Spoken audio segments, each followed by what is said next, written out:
तर हॅलो गाईस, तुम्ही बघू शकता मी आज शेतात आहे. शेतात बसून मस्त जेवण करत आहे.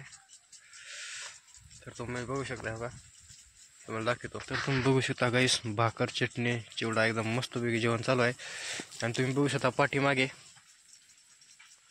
मस्त रानात स्प्रिंकलर चालू आहे, थंड थंड हवा चालू आहे. त्या हवेमध्ये मी बसून जेवण करतोय. बघू शकता गाईस, रानात हरभरा पेरलेला आहे आणि त्यात स्प्रिंकलर जोडलेला आहे. बघू शकता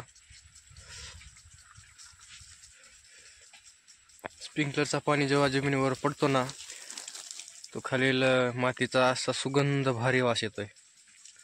तर गाईस, तुम्ही शेतकरी असाल तर तुम्हाला पण माहीत असेल या काळ्या मातीवर पाणी पडल्यास कसा वास येतोय. ते सेंटला आपण फेल असतो गाईस. बघू शकता तुम्ही. तर तुम्ही बघू शकता गाईस, तुम्हाला स्प्रिंकलरचा आवाज येत असेल. बघू शकता